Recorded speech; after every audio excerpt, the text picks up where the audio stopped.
Hey guys welcome to my channel again. So in Vishal study session. सो आज मेरा पहला फुल सिलेबस मॉक टेस्ट था आकाश में, जैसे कि देख सकते हो ओपन मॉक टेस्ट 1 और आई एम फ्रॉम क्लास 12। तो ये क्लास 12 का पहला मॉक टेस्ट था आकाश में, AIATS का मॉक टेस्ट था। तो let's start the review of the paper. तो पहले क्वेश्चन वाइज कर लेते हैं जल्दी जल्दी। तो फर्स्ट क्वेश्चन इजी था, एवरेज स्पीड डायरेक्ट निकालना था। सेकंड इजी था। सेकंड मतलब अगर किसी को पता हो, पर ये मैं मेरे से मतलब ऐसा मत समझना, लेकिन मेरे से ये हुआ पता नहीं उस टाइम क्यों नहीं हुआ। इसमें वो कंजर्व करना था एंगुलर मोमेंटम। देखो मेरा आंसर आ चुका था कहीं इधर के, मैंने लिखा था 4 ml, शायद 4 वाला आ रहा था मेरा, लेकिन मैंने टिक नहीं किया क्योंकि मैं श्योर नहीं था उस पर। इसका हाइड्रोजन गैस होगा, इसमें V equal to gamma RT/m लगेगा फॉर्मूला। अभी लास्ट वीडियो पे किसी ने कमेंट किया था कि आप सारे क्वेश्चंस को एक्सप्लेन कर दिया करो, बट आप लोग भी समझो कि एक तो सारे क्वेश्चन मेरे से होते नहीं है, और जितने भी होते हैं अगर उन सबको मैं एक एक करके एक्सप्लेन करने बैठूंगा तो बहुत लंबी हो जाएगी वीडियो। तो मैं ऐसे ही बहुत लंबी वीडियो बना रहा हूँ आजकल। तो मैं चाहता हूँ कि जितनी शॉर्ट और कॉन्साइज वे में आप लोगों को रिव्यू दे सकूँ उतने ईजी वे में दे देता हूँ। तो गामा RT/m लगाना था, m जितना ज़्यादा उतना वेलोसिटी ज़्यादा। और ये जो हाइट पार्ट है इसमें इसका वो मैंने वैल्यू लिख दिया है। ये पता नहीं आकाश वालों का क्या पागलपंती चलता रहता है। इसके बाद ये वाला क्वेश्चन जो था ये मेरा छूट गया। देखो मेरे को ये पता है कि इसमें सिमेट्री लगेगा, लेकिन मैं सिमेट्री वाला मेथड ही भूल गया था एक्चुअली एग्जाम में, क्योंकि मैंने 12th की फिजिक्स उतने अच्छे से रिवाइज नहीं की थी, क्योंकि मेरे को लगा कि मैंने पहले ही कुछ रिवाइज किया बोर्ड के लिए तो उससे काम चली जाएगा। और मैंने बोर्ड में सिमेट्री वाले क्वेश्चंस किए नहीं थे प्रैक्टिस, क्योंकि उसमें आते नहीं थे। फिफ्थ क्वेश्चन ईजी था, डायरेक्ट फॉर्मूला लगा था 1/r1 माइनस 1/r2। सिक्स भी ईजी था, magnitude flux passing through square, तो बी डॉट ए करना था। एक्स वाई प्लेन में है तो के कैप में आ जाएगा एरिया 2 × 2 4 मीटर स्क्वायर के कैप में, उसके बाद आ जाएगा। 7 भी ठीक था, 7 में वो फॉर्मूला लगेगा d/√μ² -1 वाला। फिर देखो 6 भी इजी था, 7 भी इजी था। 7 में मैग्नेटिक फील्ड बाई क्या बोलते हैं, ratio of electric flux to magnetic flux. देखो ये बहुत बड़ा जाएगा अगर ऐसे करोगे तब, लेकिन एक चीज़ सोचो, मैग्नेटिक फ्लक्स और इलेक्ट्रिक फ्लक्स से मैग्नेटिक फ्लक्स मतलब कि E.A/B.A, तो E/B का निकालना है। और E/B का क्या होता है, E/B इक्वल टू C, मतलब LT-1, तो LT-1 डायरेक्ट कर दो। इसके बाद हाइड्रोजन एटम, ये वाला तो बहुत इजी है, सबको ही पता होगा ये वाला तो क्वेश्चन, तो उसमें क्या बताना। Equal to PC equal to Priyanka Chopra मेरे सर ने बताया था, तो उसके बाद E/P कर देना था इसमें। इसके बाद कॉन्वेक्स लेंस में इसमें वो फोकल लेंथ वाला क्या बोलते हैं, लेंस मेकर फॉर्मूला लगाना था। निगेटिव बीटा डी के भाई मैं ये भूल गया था एक्चुअली, मेरे को न्यूक्लियर रिवाइज के बहुत टाइम हो चुके हैं उसके थ्योरी वगैरह, तो मैं ये भूल चुका था। तो इसका वैसे आंसर ये आएगा, मैंने देख लिया, थर्ड आएगा, न्यूट्रॉन इन द न्यूक्लियस के एमिटिंग एन इलेक्ट्रॉन। तो ये मैं भूल चुका था, पता नहीं कैसे मैं भूल गया, पर भूल गया। इसके बाद ये तो डायरेक्ट फॉर्मूला बेस था, B इक्वल टू μ0 n जो होता है n/l होता है, उसी हिसाब से निकाल लो। फिर ये बूलियन अलजेब्रा पे डायरेक्ट क्वेश्चन था। फिर ये जीनर डायड वाला डायरेक्ट क्वेश्चन था। इसका पता नहीं मेरा आंसर क्यों नहीं आ रहा था, पर शायद 4 थे, इसका पता नहीं, मेरे को आंसर के भी मिली नहीं है तो मैंने मैच नहीं किया। मैं बस सोचा हूँ कि रिव्यू कर देता हूँ, फिर अगर कुछ गलती हो तो तुम लोग कमेंट कर सकते हो वैसे। इसके बाद ये तो डायरेक्ट थर्मोडायनेमिक प्रॉपर्टी पता है, ये केमिस्ट्री में पढ़ते हैं, फिजिक्स में ही पढ़ते हैं, तो वो देख लेना। फिर इसमें ये एप्सिलॉन नॉट d5/dt, या फिर इसको फिर मैं ऐसे ही करता हूँ कि एप्सिलॉन नॉट d5/dt एक फॉर्मूला मैंने याद कर रखा है डिस्प्लेसमेंट करंट का, उसके बाद उससे डिराइव कर लेता हूँ। जैसे देखो यहाँ पे मैंने कहीं डिराइव किया होगा ये एप्सिलॉन नॉट d5/dt, इसके बाद इसको डिराइव कर लेते हैं, कहाँ गया, एप्सिलॉन नॉट a/d ऐसे C/dv/dt, तो C/dv/dt से डायरेक्ट फॉर्मूला पुट करके और वैल्यू आ जाएगा। फिर इसके नेक्स्ट क्वेश्चन में हमें निकालना difference between the pressure inside the bubble and atmospheric pressure. तो इसका मेरा गलत है, ρg+2T/r आएगा। मैंने ऐसे ही तुक्का मार दिया था क्योंकि मेरे लास्ट में पता नहीं क्यों टाइम कम पड़ गए थे यार। मतलब ऐसे तो तुम लोग को देख लेगा बहुत ईजी पेपर है, लेकिन मेरे को एक्चुअली आज मेरे को कुछ प्रॉब्लम हो गई थी वहाँ पे, तो उस वजह से तो थोड़ा टाइम कम पड़ गया था और उसमें मैंने तुक्का मार दिया। उसके बाद 19 तो बहुत ईजी है, मतलब 19 ईजी है। टॉर्क, अगर देखो मैं किसी क्वेश्चन को इजी बोल रहा हूँ, अगर मेरे ऑप्शंस गलत है तो उसको माइंड मत करना, हो सकता है कि मैं गलत बोल, और मैं सारे क्वेश्चन को इजी बोलता हूँ जनरली, तुम लोग देखोगे ऐसा नहीं कि वो इजी होते हैं, बस मेरी आदत हो चुकी है इजी बोलने की, पता नहीं क्यों अपने मन को वो देता हूँ मैं आश्वासन। तो ठीक है, इसमें वैसे करना था, टॉर्क डी थीटा से निकालना था, क्या बोलते हैं, टॉर्क इंटू अल्फा करेंगे ना, क्या करेंगे, टॉर्क इंटू वेलोसिटी करेंगे, सॉरी एंगुलर वेलोसिटी, तो d θ/dt करेंगे तो उससे वैल्यू आ जाएगा। फिर डी उसका जो आएगा उससे अल्फा निकाल लेंगे और वैसे पुट करके आ जाएगा। तुम लोग को ही पता है ये वाला आंसर कैसे आएगा। इसके बाद इलेक्ट्रोस्टैटिक पोटेंशियल एनर्जी K/Q1/Q2/r, ये क्वेश्चन तो बहुत फेमस है। यंग डबल स्लिट एक्सपेरिमेंट जैसे ही जाता है फ्रिंज पास में आ जाता है, क्योंकि लैम्डा घट जाता है। लैम्डा क्यों घटता है, क्योंकि टेंसर मीडियम में जाने पे λ/μ वैल्यू हो जाता है। नेक्स्ट इजी क्वेश्चन था ये, अगेन वर्क इसमें निकालना था पहले तुमको, hc/λ या फिर 1240 लैम्डा से वो जो फॉर्मूला आता है उससे निकाल के फिर देखना था कौन सा फोटो इलेक्ट्रिक एमिशन होगा किस में और किस में नहीं होगा। फिर इसके बाद देखो ये वाला तो ईजी था, पहले हाफ सी वी स्क्वायर करो फिर उसके बाद के डाल दिया तब सी चेंज हो जाएगा, फिर हाफ सी वी स्क्वायर करो फिर माइनस कर दो। इसके बाद देखो ये वाला जो क्वेश्चन था ना, इसमें एक चीज़ बताता हूँ। देखो कभी कभी तुम लोग ऐसा कर सकते हो, वैसे तुम्हारे पास मतलब जनरली तो काम नहीं करता दिमाग ये सब ट्रिक वगैरह वाला, लेकिन एक चीज़ देखना इसमें लिखा है कि फर्स्ट सेकंड में कितना ट्रैवल किया और हाईएस्ट पॉइंट जाने से लास्ट सेकंड में कितना ट्रैवल किया उसका रेशियो। तो फर्स्ट सेकंड में तो हम लोग निकाल लेंगे, लास्ट वाले सेकंड को निकालोगे ना तो शायद लेंदी पड़ेगा। तो एक चीज़ याद रखना कि जब हम लोग ऊपर फेंकते हैं तो लास्ट सेकंड का जो डिस्टेंस होता है ना वो फिक्स होता है 5 मीटर। तो फर्स्ट वाले में 20 आ रहा था, लास्ट वाले में 5 आ रहा था, इससे 4 आ गया आंसर। ये वाला मेरे को पता था कैसे होगा, ये मैंने इसको छोड़ दिया क्योंकि मेरे पास, मैंने बोला कि उस टाइम कुछ प्रॉब्लम हो गई थी मेरे को और उस वजह से मैं टाइम कम पड़ गया था। इसमें वो लगाना था क्या बोलते हैं, फोर्स बैलेंस करना था, विस्कस और बायोन्ट को डब्ल्यू के इक्वल करना था, उससे ये आ जाएगा।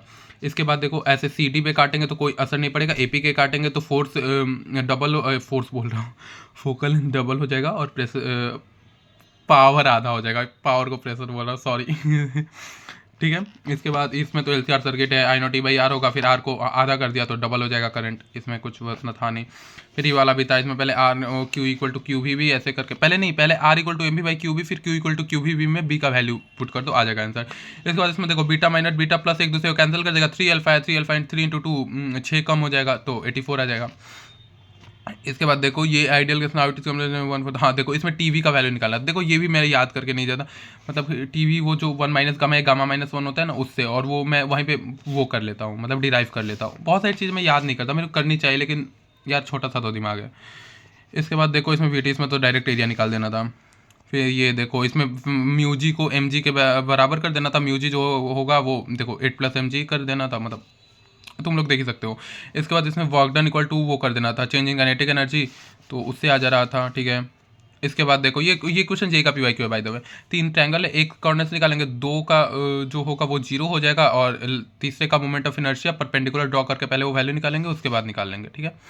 इसके बाद देखो इसमें P V equal to N R T करके लाना था। ये लोग केल्विन और सेल्सियस में बहुत यहाँ भी खेले हैं और यहाँ भी खेले हैं, तो केल्विन और सेल्सियस का हमेशा ध्यान रखा करो और उस चीज़ को मार्क भी कर लिया करो कि सेल्सियस में कैसे है, केल्विन में तुम्हारा आंसर है, वो सब देख लिया करो। देखो इसमें यूनिट में खेल रहे थे कि तुम्हारा 10⁻⁴ कुछ गलत हो जाए, इसमें पास्कल्स लगाना था, वो तो बहुत ईजी था।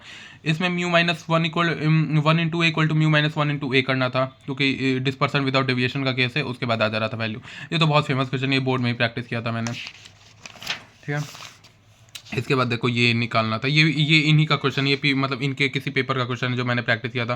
फिर इसका मैंने किया क्योंकि रिमेन सेम रहेगा, क्योंकि जो टाइम पीरियड होता है वो थीटा पे तो डिपेंड नहीं करता, ये भी बहुत फेमस क्वेश्चन है। अब देखो ए साइन क्यू टी, ये तो एस एच एम है नहीं, बी साइन टी है, A sine T plus B cos T है, ये वाला हो जाएगा। इसके बाद देखो photoelectric on increasing the intensity of incident light the stopping potential increases, गलत है, इंटेंसिटी पे तो डिपेंड ही नहीं करता स्टॉपिंग पोटेंशियल, तो वो एच फॉल्स बटा R/2 हो जाएगा। इसके बाद अंडर रूट 2 GM/R मास को डेंसिटी इंटू वॉल्यूम कर दो, उसके हिसाब से ये निकाल लेना। उसके बाद ये भी वैसे ही कुछ होगा, मैंने इलेक्ट्रिक फील्ड निकालना है तो KQ/R², R को माइनस कर लेना। फिर ये ऐसा, मतलब देखो सर्किट थोड़ा सा अलग था, लेकिन 2022 या 2023 का PYQ देखो उसमें भी ऐसा ही क्वेश्चन था जिसमें गैल्वेनोमीटर से करंट पास नहीं हो रहा था, उसमें भी कुछ ऐसे आर की वैल्यू निकालनी थी। तो देखो क्या होगा, यहाँ पे जाओगे ना, अगर गैल्वेनोमीटर से करंट पास नहीं करा तो इसको स्ट्रेट लाइन मान के यहाँ पे 0 वोल्टेज हो जाएगा और 0 वोल्ट, फिर यहाँ 4 वोल्ट आ जाएगा। फिर ये 4 है, यहाँ पे 0 तो मान ही रखे हो, तो 4 0, और उसके बाद ये वाला देख लो I इक्वल टू 16 V/3+R, और इसके बाद इधर का तुम जानते ही हो इसमें कितना करंट जाएगा V/R, तो 4/R। अब इन दोनों को इक्वल पुट कर दो, R इक्वल टू 1 आ जाएगा। अब इधर देखो भाई 9 मिनट की वीडियो बन गई। केमिस्ट्री देख सकते हो, केमिस्ट्री फर्स्ट क्वेश्चन ईजी था, लिमिटिंग रिएजेंट से निकाल सकते हो। सेकंड क्वेश्चन ईजी था, बहुत फेमस क्वेश्चन है। थर्ड क्वेश्चन ईजी था। फोर्थ क्वेश्चन पता नहीं मैंने क्यों मार्क किया, शायद मेरा सही हो सकता है, शायद मेरा गलत हो सकता है, तुम लोग देख लेना। फिफ्थ क्वेश्चन ईजी था, इसमें बोथ NiCO4 NiCN4 वाला करना था, तो NiCO4 टेट्राहेड्रल होता है, किसको नहीं पता, NiCN4 -2 माइनस वो होता है, स्क्वायर प्लेनर होता है, DsP2 हाइब्रिडाइजेशन इसका sp3, उसका DsP2 तो स्क्वायर प्लेनर हो जाएगा, ठीक है। इधर सही था, इधर सही था, इधर सही था, ठीक है। ये सब देख सकते हो। PCl3F2 इसमें उधर होगा, क्या बोलते हैं, एक्सियल बॉन्ड पे होगा, और ये इधर इस पे होगा, इक्वेटोरियल पे होगा, उस हिसाब से कर देना था। इसमें तो भाई खुद दे दिया इन्होंने, मतलब यहाँ पे लिख दिया था कि इस कैरेक्टर से और स्टेबिलिटी ऑफ रेडिकल से डिपेंड करता है, तो मतलब इसमें तो तुमको बस देख के पुट करना था कि हाँ ठीक है। फिर इसमें देखो ये भी फेमस क्वेश्चन है, मोलैरिटी का, मोलैरिटी से निकाल लो। मैं तो वैसे नहीं करता, मेरे को वो फॉर्मूला नहीं याद है, मैं ऐसे करता हूँ कि 1.8 मोल्स इन 1000 मिलीलीटर, फिर उसके बाद डेंसिटी इंटू वॉल्यूम, वैसे वाला मतलब लॉन्ग मेथड से करता हूँ। नहीं करना चाहिए मेरे को पता है, लेकिन मेरे को उतने फॉर्मूलाज याद नहीं रह पाते। इसके बाद ये इजी था। ये वाला क्वेश्चन मैंने छोड़ दिया क्योंकि मैं पी ब्लॉक करके नहीं गया था, मतलब मैंने पी ब्लॉक किया था लेकिन वो वाला सब पार्ट नहीं किया था जो कट है, और उनकी आदत है ये सब देने की। तो हाँ, इसके बाद इसमें पी है तो 6 इलेक्ट्रॉन आएंगे, वो तो इजी था। फिर इसमें बॉन्ड ऑर्डर है, बॉन्ड ऑर्डर तो तुम लोग को ही पता होगा कि 14 का 3 होता है, उससे उधर जाओ तो 0.5 कम करते जाओ कम, और इससे आगे भी जाओ तभी 0.5 कम करते जाओ। ये क्वेश्चन मैंने छोड़ दिया क्योंकि मैं थर्मोकेमिस्ट्री छोड़ के गया था, तो इस पर मेरे को थर्मोकेमिस्ट्री करनी है, मैं आज या कल कर लूँगा, तो उसका कोई स्ट्रेस नहीं है मेरे को। ये एंट्रोपी वाला ठीक है, ये भी ठीक है, यही इजी क्वेश्चन था। पीबीओ बेसिक कहाँ से होता है भाई, पीबीओ एम्फोटेरिक होता है, 10th से पढ़ते आ रहे हैं। आईयूपीएससी ये ठीक है, ये बैलेंसिंग था भाई, बैलेंसिंग मेरे को इस बोर्ड ने सिखाई है, मैं रेडॉक्स की बैलेंसिंग भूल चुका था, मतलब मेरे को आती भी नहीं थी, मेरे करने का मन भी नहीं करता था, लेकिन इस बोर्ड के चक्कर में मैंने सीखा और अब काम आती है। ये तो बहुत ईजी क्वेश्चन था, गलत हो जाए तो ऐसा मत कमेंट कर देना कि ईजी बोल के गलत हो गया। इसके बाद ये भी जे का पी वाई क्यू है, pi equal to C R T करना था, पाई ए और सी का वो स्लोप आर टी हो जाएगा, आर टी इसमें भी देखो इसमें खेला है 47 डिग्री सेल्सियस, और तुम्हारा जो वैल्यू आएगा वो 320 आ रहा था देखो, और इसमें 320 भी दे रखा है लेकिन वो केल्विन में है। इसके बाद देखो ये जो है ये एरोमेटिक भाई, ये तो सही है, ये तो वो है कि 4n+2 पाई इलेक्ट्रॉन फिर sp2, इसमें तो 2-3 एक्सेप्शन है, वो सब देख लेना। इसके बाद ये वाला क्वेश्चन मेरा गलत है। देखो इसमें जो inductive and electromeric operates in opposite, inductive predominate है ना, नहीं इंडक्टिव नहीं इलेक्ट्रोमेरिक प्रीडोमिनेट करता है। रेजोनेंस ऑब्जर्वर नाइट्रोमेथन, ये सही है, लेकिन ये वाला क्वेश्चन मेरा गलत है। नेक्स्ट जेल्डाल मेथड 1.4 इंटू एन भी डब्ल्यू, पता नहीं मैंने इसको क्यों मार्क कर रखा है सर, 35% आ रहा था मेरा। ये तो इजी क्वेश्चन था, इक्विमोलर नहीं होना चाहिए। देखो जैसे बफर बनने के लिए ना, जो जिस चीज़ का तुमको बफर बनाना है, जैसे बेसिक बफर बनाना है तो बेसिक थोड़ा सा बचना चाहिए, लेकिन इसमें दिया है कि पूरा न्यूट्रलाइज हो जा रहा है, पूरा न्यूट्रलाइज नहीं होना चाहिए। उसके बाद इसमें देखो, इसमें सी अल्फा लगा के H+ की कंसनट्रेशन निकालनी थी, फिर लॉग निकाल लेना था। ये तो बहुत फेमस क्वेश्चन है, इसमें प्रेशर वाला सब फंडा लगाना था कि mole fraction into total pressure ऐसे करके वो होता है। ये भी इजी क्वेश्चन था। 10⁻⁻8 होगा तो <7, ये सही है, ये सही है, बाकी ये सब गलत है। कांस्टेंट वॉल्यूम पे कुछ नहीं होता, इक्विलिब्रियम पे इफेक्ट नहीं पड़ता, और ये ऑल टेम्परेचर के लिए 10⁻14 थोड़ी होता है। इसके बाद ये तो डायरेक्ट क्वेश्चन था, तुम लोग को ऑर्डर से तो तुम लोग वो कर सकते हो, ये भी इजी था, ये भी इजी था, ये सब देख लो भाई। ये क्वेश्चन तुम लोग सही मान सकते हो कुछ कुछ चीज़ों के लिए जिसको कॉन्फ़िगरेशन वगैरह नहीं आता हो, लेकिन मेरे को आता था तो हाँ हो गया था ये। फिर इसमें जितना बाहर Cl उतना वो प्रेसिपिटेशन होगा, ठीक है, ये इजी था। इसमें मान लो यहाँ पे ये तो कन्वर्जन दिया हुआ है, एनसीईआरटी का कन्वर्जन है भाई। इसमें बी आर यहाँ पे ऐड करना है, तो पहले इसमें अल्कोहलिक KOH डाल दो जिससे कि ये वो बन जाए, एल्कीन बन जाए, उसके बाद इसमें बी आर डाल दो, लेकिन बिना पेरोक्साइड के डालना क्योंकि तुमको मार्कोनी को प्रोडक्ट बनाना है। इसके बाद देखो सॉल्वो, इस ये प्रोटिक ये मेरे को लगता है कि बहुत लोग की शायद गलत होगा क्योंकि न्यूक्लियोफिलिक वाला में पढ़े, मतलब हो सकता है शायद गलत हो, पता नहीं। देखो I- इसका इसलिए होगा ना क्योंकि F- जो होगा ना सॉल्वोलाइसिस कर देगा, ये पोलर प्रोटिक सॉल्वेंट की बात हो रही है, तो न्यूक्लियोफिलिक वाला एक बार देख लेना भाई, मैं सबको बोल रहा हूँ क्योंकि वो आने के चांसेस रहते हैं। एक बार यूट्यूब पे सर्च करना how to compare nucleophile strength, उसके बाद देख लेना। उसके बाद 79 ठीक है, ईजी था। 80 ईजी था। NaBH4 भाई तीनों वो कार्बोक्सिलिक एसिड को नहीं करते, एनसीईआरटी की लाइन है ये। इसके बाद ये क्वेश्चन थोड़ा ढंग का था, मतलब ये आना चाहिए। 82 मेरे को इसका वर्क नहीं पता था मॉइस्ट AgO का, तो मैंने छोड़ दिया भाई, क्यों ही रिस्क लेना। वैसे इसको एक तरीके से कर सकते थे, अगर तुमको तुक्का मारना हो तब मैं एक चीज़ बताता हूँ। ब्यूट 1 है, लास्ट में सोडियम ऑक्सीक्लोराइड है। एक बात याद रखना, ये जहाँ हो वहाँ पे क्या होगा, आयोडो फॉर्म होगा, आयोडो फॉर्म होगा तो CHCl3 बनेगा, CHCl3 बनेगा। दूसरी चीज़, 4 कार्बन है, एक कार्बन CHCl3 में गया तो कितने कार्बन आने चाहिए, 3, तो 3 इसमें है, इसलिए मैंने ये टिक किया था, लेकिन मैंने अपने OMR में नहीं भरा क्योंकि क्यों तुक्का मारना है, वैसे वो आंसर सही है। इसके बाद ये तो यहाँ पे जो चीज़ ऐड किया जाता है ना उसी का अमीन बन जाता है, तो उसका अमीन जो होगा वो प्राइमरी अमीन होगा, और प्राइमरी अमीन वो टेस्ट दे देता है, क्या बोलते हैं, आइसोसाइनाइड वाला। फिर बेंजीन, ये तो ठीक है, ये तो वो वाला बाल्सिमन रिएक्शन है, और ये वो क्या बोलते हैं, डाइजोटाइजेशन वाला जो रिएक्शन था उसका कुछ है, वो तो हो जाएगा। फिर इसका रिएक्शन करके देखना था, ये ठीक है। इसमें NaPhenol वाला बैलेंसिंग करना था, फिर इसमें C∝² डालना था, alpha lambda m by lambda m0। ये सॉल्ट एनालिसिस का एक क्वेश्चन था, वो भी इजी पूछा भाई। PbCrO4 येलो होता है, फिर ये ब्राउनिंग कॉम्प्लेक्स है, ब्राउन उसका नाम ही है तो ब्राउन ही होगा। फिर NOS वॉयलेट होता है, मतलब ये इजी क्वेश्चन था। फिर ये वाला मेरे वाइवा में मेरी मैम ने पूछा था, मेरे स्कूल में जो वाइवा हुआ था बोर्ड का, उसमें K2AgI4 होता है नेचुरल रिएजेंट, ये 0 ग्रुप के आइडेंटिफिकेशन में काम आता है। और ये तो भाई 11 से पढ़ते आ रहे हैं, लैक्टोज रिड्यूसिंग शुगर होता है, इसमें नॉन रिड्यूसिंग है तो ये गलत है। इसके बाद देखो मैं जल्दी से बायो दिखा देता हूँ तुम लोग को, अगर कुछ मेरे को लगेगा वैसा तो मैं डिस्कस करूँगा, वरना देख लो। मतलब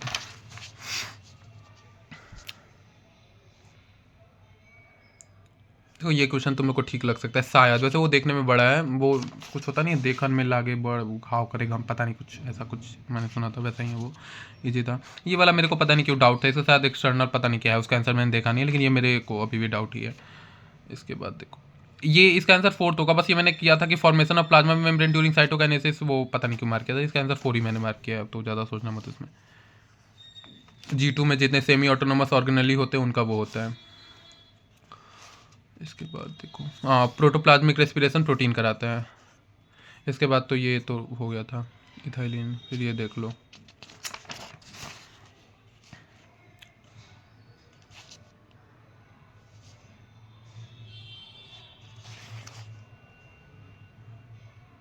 ये वाला क्वेश्चन मैंने इसके साथ 4th किया था या फर्स्ट किया था, कुछ तो किया था। ये क्वेश्चन भी अच्छा है, ये तुम लोग देखना, मतलब हो जाना चाहिए, लेकिन मेरे को कुछ डाउट था उसमें, इसलिए मैंने छोड़ दिया था।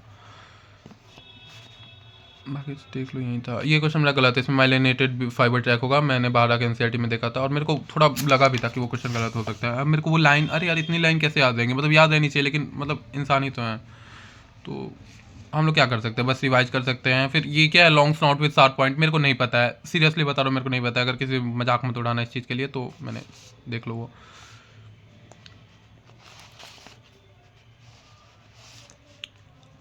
यही था, और तो कुछ था नहीं ऐसा। ये कितना इजी क्वेश्चन था, ट्राइसोमी वाला। फिर ये वाला अच्छा क्वेश्चन था, ये शायद मेरा गलत भी है वैसे, इसका ए सही स्टेटमेंट है, वैसा मैंने सुना किसी से, तो मेरे दोस्त से, तो या ये देख लो।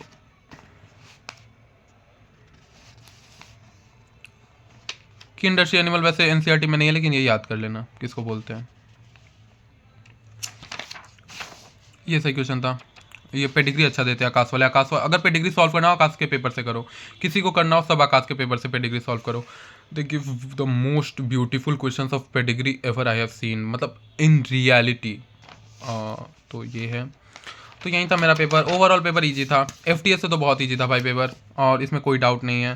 So thanks for watching. अगर किसी को पेपर चाहिए तो अगेन मेरा टेलीग्राम का लिंक मेरे डिस्क्रिप्शन में है, वहाँ से तुम लोग पेपर ले सकते हो, और बायो में है टेलीग्राम का लिंक। और बस पढ़ते रहो, और बहुत कम दिन बचे हैं तो बस पढ़ते रहो, और कुछ मत करो, बस पढ़ते रहो। और अगर कुछ भी क्वेरी हो तुम लोग मैसेज कर सकते हो। ओके।